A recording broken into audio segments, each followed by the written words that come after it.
काहीतरी ते करून दाखवते गोरगरिबासाठी. पण आम्ही त्यांनाच मतदान देणार. सगळ्यात मोठा आम्हाला विष्णू पाण्याचा प्रश्न आहे. आता आम्हाला पहिल्यापासून पवार साहेब होते, पण आता जो उमेदवार देईल त्यांना आम्ही प्रचंड मतांनी निवडून आणू. कामं झाली नाही त्यामुळे बदल पाहिजे. ज्याला शेती येते तर भरपूर आहेत, मग आपण त्याच्यावरच जगतोय ना. भरपूर अशी कामं झाल्यात, विकास काम त्यांच्याच पाठीशी उभा राहणार आहे. त्याचं ठरलंय की काम कसं माणसाला मतदान द्यायचं, त्यामुळे आम्ही त्यांच्या पाठीशी ठाम आहोत. रोजगार मिळालाच पाहिजे.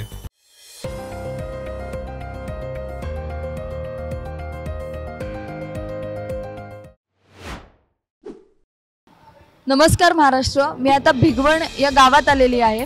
तुम्ही बघू शकता खूप मोठा पूल इथे आहे आणि इथे बरीच गावकरी मंडळी आपल्याला दिसत आहेत. त्यांचं मत काय आहे, यंदा त्यांचं काय ठरलंय हे जाणून घेऊयात. काका, मी यंदा तुमचं काय ठरलंय या चॅनलमधून आली आहे. मला सांगा, यंदाच्या लोकसभा निवडणुकीसाठी तुमचं काय ठरलं? अजित पवारांना मतदान देणार. हा, घड्याळाला. का देणार? दादांच्या पाठीमागे का आहात तुम्ही? नाही, दादांनाच देणार आम्ही. पण त्या मोदीच्या ह्याच्या खाली देणार आम्ही.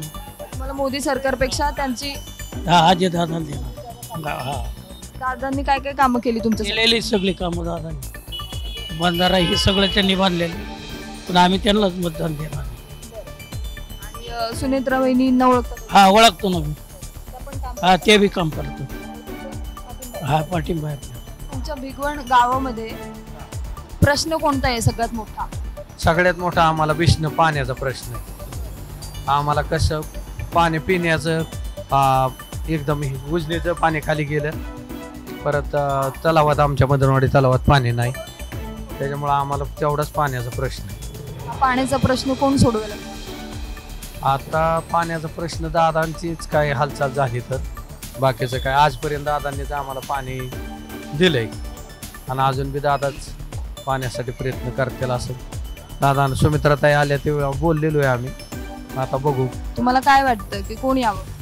दादासाहेबांनी यावं असं वाटतं. ते वहिनींनी यावं? हा, वहिनींनी यावं.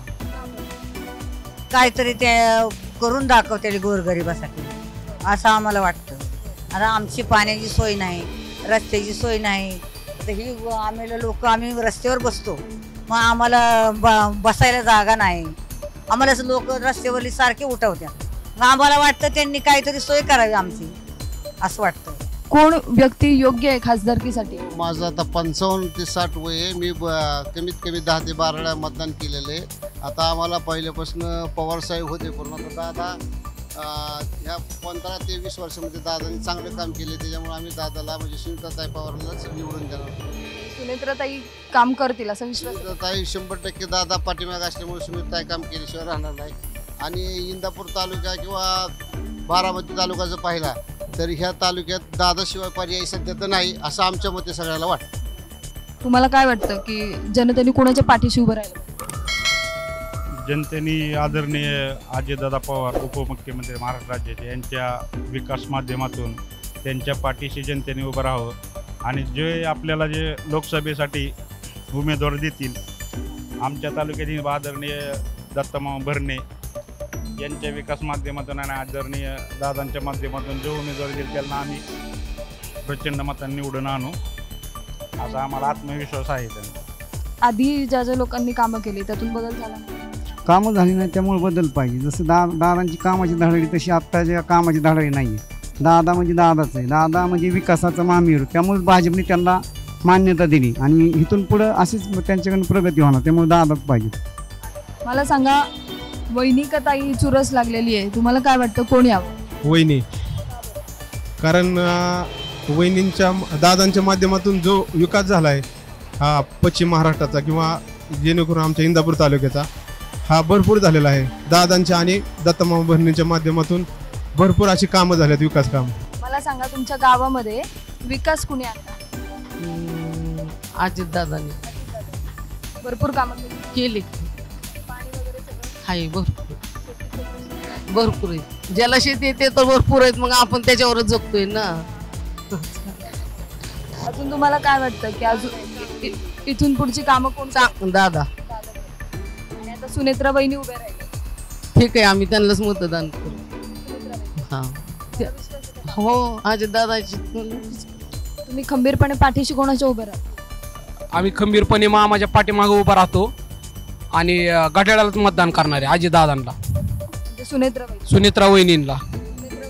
हो, त्यांनी बी भरपूर कामं केलेली, शाळा इथं भिगवणला आणलेली त्यांनी, त्यामुळे आम्ही त्यांच्याच पाठीशी उभा राहणार आहे. जनतेचं काय ठरलंय हे जाणून घ्यायचंय. जनतेचं ठरलंय की कामकस माणसाला मतदान द्यायचं आणि दादा हे कामकस माणूस आहे. अजितदादा म्हणजे महाराष्ट्रात सुद्धा आमदार नाही त्यासारखा कामदार इतका, हे मला सांगायचं. त्याचं कर्तृत्व पण तसं आहे, बोलण्यात दम आहे तेवढा कामात पण दम आहे त्याच्या. असं दादा त्याला म्हणतात, शब्दात दम आहे तसं दादा कामात पण दम आहे. ठीक आहे. वहिनी उभ्या राहतात निवडणुकीला, तर वहिनींवर कितपत तुमचा आहे ना भरोसा आहे ना. हा करणार, 100% करणार. वहिनींच्या समोर सुप्रियाताईंसारखी संसदपटू व्यक्ती आहे, बरोबर आहे की आज 50 वर्ष त्यांनाच मतदान देतो, साहेबांना देतोय, सुप्रियाताईला देतोय. 15-20 वर्ष झालं सुप्रियाताईलाच मतदान देतोय ना आम्ही.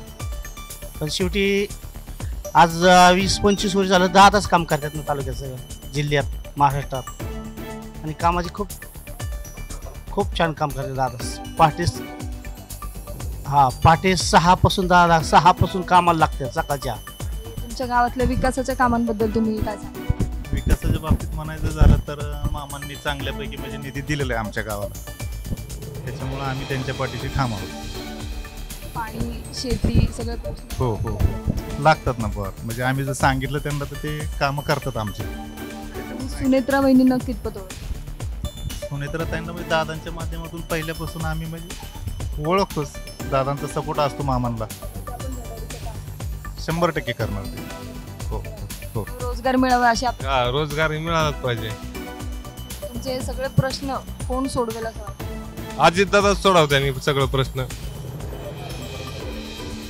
दादांपर्यंत नाही गेलं पण दादांपर्यंत जायला पाहिजे. आम्ही दादांच्या मागे, अजितदादांच्या. वहिनी काम करते, वहिनी 100% काम करतील. हा, सर्व युवकांचा वहिनींना पाठिंबा आहे. सुप्रियाताई 5 वर्षात एकदा येते, दादा दर महिन्यात 2 महिन्यात असतात दादा. हा, दादांवर विश्वास आहे आमचा. सुप्रियाताई आता इलेक्शन लागले म्हणून पर ग्राउंडला आली आहे, नाही तर येत सुद्धा नव्हती कवा इकडे. तसं दादांचं आमचं असतं सारखं.